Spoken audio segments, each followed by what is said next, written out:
Immigration, trade and defense top the agenda as India's Prime Minister Narendra Modi comes to Washington. Hello, I'm Anand Naidu and this is The Heat.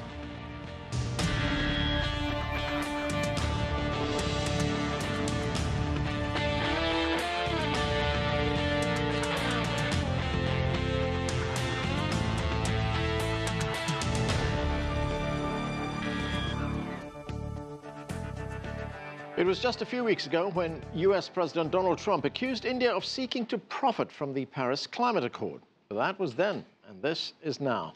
In a tweet over the weekend, Mr. Trump called the Indian Prime Minister, quote, a true friend. And as the two leaders met, there was much to talk about. For more, we turn now to CGTN's Jessica Stone at the White House. And Jessica, this was the first face-to-face meeting between the two leaders. Potential thorny issues like immigration, trade, defense, all that on the agenda. How did it go? I would say it went very well in terms of the public appearances. It was an extremely friendly time in the Rose Garden a couple of hours ago. Both leaders repeatedly complimenting the other. For his part, Donald Trump complimenting Modi on his economic reforms in India.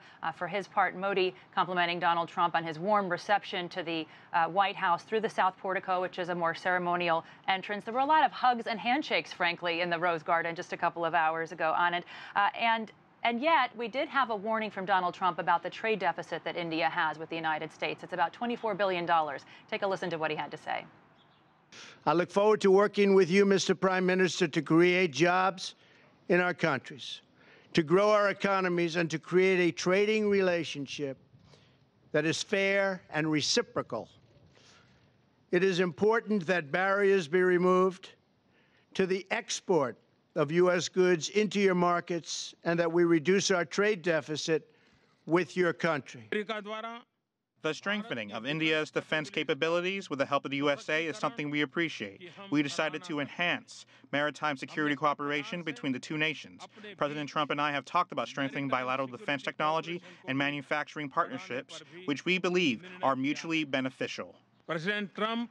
And a big piece of that maritime security cooperation is going to be the sale of about 22 drones that are surveillance only. They're similar to the Predator drones. The United States is selling them to India for surveillance over the Indian Ocean, which is a big part of the maritime security initiative that New Delhi is looking towards. Now, Jessica, a clear priority for Mr. Modi is to grow India's economy. Some in the U.S. Business community have not been happy with India's demonetization and price controls. The Prime Minister met with 21 CEOs of U.S. multinational companies on Sunday. Did any of that come up?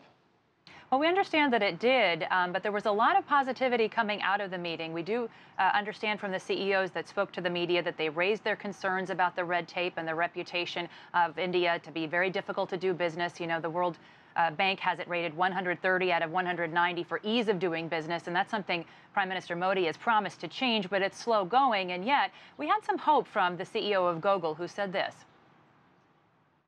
I think it was a discussion across many industries, and I think the Prime Minister was looking for insights into how India can attract more foreign investment, and I think there were many good ideas discussed.